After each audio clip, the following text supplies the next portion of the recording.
With elections on the horizon, the current government seized on the momentum. Campaigns painted the defendants as pawns of PTI, accusing the party of sowing seeds of dissent and lawlessness. Posters and pamphlets flooded the streets, proclaiming the government as the defender of stability. It was clear that, for the powers at play, the fate of Assad, Mansour, Tarab, and Khalib was secondary to their own political gain. Noman's first meeting with the defendants. With bail denied, Noman was finally granted permission to meet his clients to prepare for the upcoming trial. The news was bittersweet. He was relieved to finally speak to the defendants, but heartbroken over their prolonged imprisonment. The following week, Noman made his way to Adiala jail, preparing himself for the emotional weight of the meeting. He was led through dimly lit corridors, passing cells filled with other prisoners, many of whom bore visible signs of mistreatment. As he reached the cell where the defendants were held, his heart tightened. He saw them, Assad, Mansour, Tarab, and Khalib, seated on the cold concrete floor, their faces pale and bruised, their bodies visibly weakened. They managed faint smiles upon seeing Noman, grateful to finally have someone to speak to. Noman sat with them, and after a few moments of silence, he asked the pressing question, "Why did you accept the accusations that you were involved in a terror plot?" Confusion swept over the friends' faces, and they vehemently denied having made any such confession. They revealed the reality of their imprisonment: days spent in dark, isolated cells, routine beatings, and even electric shocks used to extract confessions. They had suffered unimaginable torment, yet none of them had confessed to the crime. Noman listened, his hands clenched, anger boiling within him as they recounted the horrific treatment they endured. The friends showed Noman the bruises and scars that now covered their bodies, evidence of the abuse they had endured. Tears welled up in Noman's eyes. He realized the government's attorney had fabricated the confessions, submitting false documents to the court. The lengths to which the authorities had gone to frame these young men left him both furious and disheartened. Confrontation with the government attorney. Noman left the prison, his mind racing. He knew he couldn't let this injustice stand. Determined to hold the government accountable, he went straight to the office of the government attorney, demanding an explanation. "How could you submit false confessions? These young people are innocent, and you know it." Noman's voice shook with restrained rage. The government attorney responded with cold indifference, brushing off Noman's accusations. "The court has accepted the evidence, Mr. Noman. You do well to remember your place." Noman refused to back down. "If you don't withdraw those confessions, I'll expose this corruption publicly. The world will know the extent of the lies you're feeding the people." The government attorney's expression darkened. Without another word, Noman stormed out, resolved to continue his fight. But as he reached his home that night, he discovered just how dangerous this battle would become. A threat to Noman and his family. As Noman entered his home, he sensed something was wrong.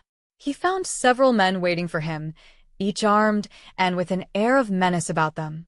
One of them stepped forward, his voice calm but filled with a chilling intent. "Mr. Noman, if you value your life and the safety of your family, you'll drop this case. Withdraw as the defense attorney, or there will be consequences." Noman's heart pounded, but he remained composed. He knew the risks involved in exposing the truth, but seeing his family threatened shook him to the core. He nodded, feigning compliance, and the men left without further incident. That night, Noman made the painful decision to protect his family. He couldn't risk their lives. He gathered his wife and children, explaining the situation, and arranged for them to leave Pakistan immediately. Noman's wife, a British national, took the children and fled to the United Kingdom, away from the reach of those who sought to silence him. Alone in his home, Noman knew he couldn't abandon the case entirely. He couldn't leave Assad, Mansour, Tarab, and Khalib to face this corrupt system alone, especially knowing that their lives were on the line. But he also realized he needed to be strategic, to proceed cautiously, while finding alternative ways to expose the truth. Meeting with the defendants' families. The next day, Noman met with the defendants' families, each of them anxious for updates. They hadn't seen their children in months, and every passing day added to their anguish. The parents' faces were filled with hope and fear as they looked to Noman for answers. Noman began by reassuring them. Your children are safe, though they've suffered greatly. I've seen them myself, and they've endured unspeakable torture. The government has fabricated evidence, using physical abuse to extract confessions that don't exist. Gasps of horror echoed through the room, mothers clutching their chests, fathers clenching their fists in helpless anger. Assad's father, Mr. Ali, shook his head in disbelief. This is a travesty. My son is innocent. They all are. Noman's face softened. I believe that too. But I must be honest with you all. The government is deeply invested in this case. They're using it to gain popularity and sway public opinion before the elections. They're willing to go to any lengths to convict your children and cast PTI in a negative light. We're fighting a powerful machine. Mansoor's mother spoke up, her voice breaking. But how can they do this? They're supposed to protect the people, not frame innocent ones. They don't see it that way, Noman replied, his tone solemn. To them, your children are collateral damage in a much larger game. They never anticipated that these young people were foreigners with no ties to PTI. Now that they're under scrutiny, they can't afford to back down. But I assure you, I won't give up. The families thanked Noman, though their spirits remained heavy. They understood the grim reality, but were resolved to stand by their children, no matter how dark the path became. Preparing for trial and a slim chance at justice. With the trial set to begin in 60 days, Noman worked tirelessly. He brought in additional attorneys, experts in human rights and criminal law, to help build a robust defense. The team focused on gathering evidence of the abuse, preparing medical documentation, and compiling witness testimonies from international officials who could confirm that the accused had no prior ties to any political organization in Pakistan. But Noman was acutely aware of the obstacles they faced. The government's narrative was deeply ingrained in the public psyche.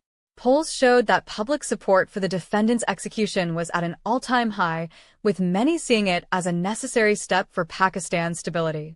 Even some former PTI supporters had been swayed by the government's relentless propaganda campaign, now viewing the case as a matter of national pride. As trial preparations continued, Noman had to tread carefully. He was constantly under surveillance, aware that one wrong move could put both him and his clients in greater jeopardy. The threats against him had shaken him, but his resolve remained unbroken.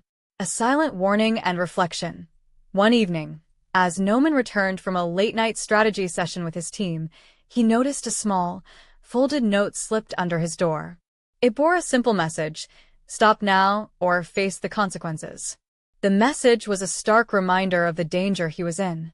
Noman sat in silence, reflecting on the journey so far. The risks were monumental, and every day seemed to bring a new threat. But the thought of abandoning Assad and his friends, of letting injustice win, was something he couldn't accept. He knew that the fight would only grow more intense as the trial approached, yet he was ready to face whatever lay ahead. Determined resolve. Despite the ominous warning, Noman pressed on.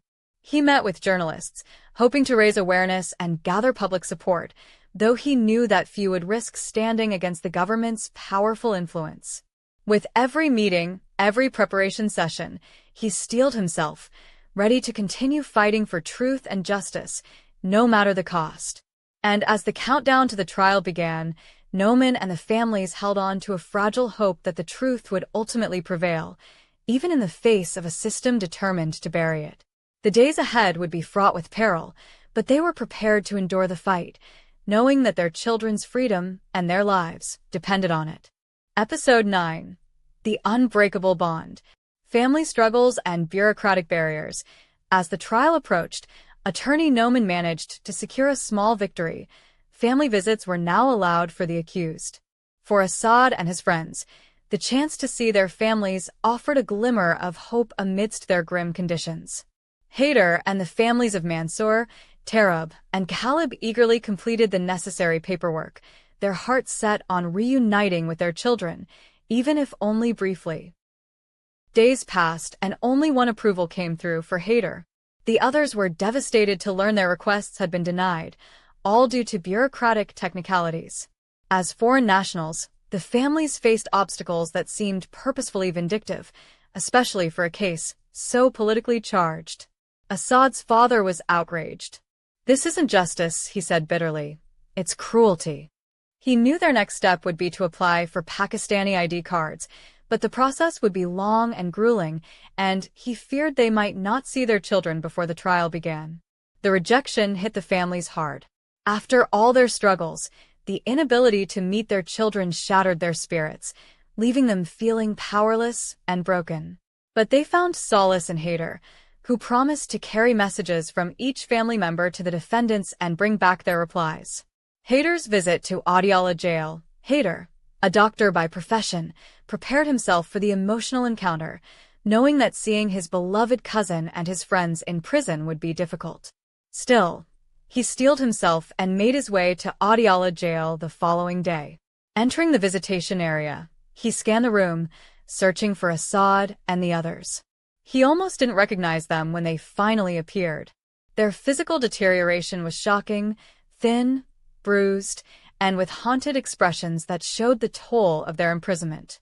Haider's heart sank, his eyes filling with tears as he took in their condition. He was overwhelmed with a mixture of sorrow and anger, seeing firsthand the severe effects of the abuse they had endured. "Assad, my brother," Haider whispered, reaching out to him through the glass partition. Assad tried to muster a smile, but could barely manage it. "Haider, it's good to see you," he replied, his voice weak, but filled with emotion. Haider, composing himself, began offering his medical advice in a gentle but firm tone. "Listen to me carefully. I'm a doctor, and I want you to try these tips to stay strong." He gave them practical advice on maintaining their physical strength, and though his recommendations were limited by the prison's harsh conditions, he encouraged them to hold on one day at a time. Finally, Assad asked the question that had been on his mind since Haider entered the room. "Why aren't our families here? I thought they'd be coming with you." Haider sighed, explaining the complications and the rejection of their requests due to their foreign passports. "They're devastated," he added. "They're doing everything they can to secure the proper ID cards, but it will take time. They're broken, but they're with you in spirit. I'm here to carry their love and support to you. You're not alone." Assad and his friends nodded, hearts heavy yet somehow strengthened by Haider's words. Haider glanced at the clock, realizing their time was almost up. "I promised you, Assad," he said with determination in his eyes. "I'll do everything in my power to help you. You just need to stay strong, hold on to hope, and trust that we're fighting for you." He leaned closer, his voice low. "But I need to know everything that happened on the day of the rally. Every detail matters." Assad recounted their day in precise detail, how they had briefly set their backpacks down by a juice stand, only to be stopped by the CIA shortly after rejoining the rally. It didn't make sense. "They ignored everyone else in the crowd, coming straight for us," Assad explained. Haider's expression hardened. "This is a setup, no doubt about it," he said. "The government is using this case to serve their own agenda. But I promise you, I won't let them break you. Stay strong, don't give in, and remember that Noman is putting everything on the line for you." Assad nodded. "Is he trustworthy?" he asked, a hint of doubt in his voice. "Yes," Haider replied firmly. "Noman has proven his loyalty to this case and to you. He's risking his life to make sure justice prevails." The visit ended, and Haider watched as Assad and his friends were led back to their cells. With a heavy heart, he walked away, determined to honor his promise and see justice done. An unofficial government visit. The following day, Assad and his friends were surprised by an unexpected visit from government officials. This meeting was unrecorded, unannounced, and highly suspicious. The officials sat down across from the prisoners, their expressions cold and calculated. One of the officials spoke up, his tone deceptively cordial. "We're here to make you an offer. Confess to the charges, accept responsibility, and we'll make sure you're released after the elections." Assad and his friends exchanged wary glances, feeling the underlying threat in the man's words. Another official continued, "All you need to do is admit you were planning to plant explosives. Cooperate, and your release will be guaranteed." If you refuse, he paused, his gaze icy, then you should be prepared to face the death penalty. The friends maintained their silence, remembering Noman's instructions to never respond directly to any government official without legal counsel. The officials waited for a reaction, but the defendants remained quiet and resolute. Frustrated by their lack of response, the officials eventually left, but the unspoken threat hung heavily in the air. Noman's visit and the truth revealed. The next day, Noman arrived at the jail to meet with Assad and his friends. He was briefed on the recent unofficial visit and listened as the defendants recounted the government's attempt to coerce confessions. Noman's face grew tense, realizing the lengths to which the government would go to manipulate the case. This is exactly what I feared, Noman admitted. The government is plotting to win this election by any means necessary, and unfortunately, they're willing to sacrifice you to do it. You're being used as scapegoats.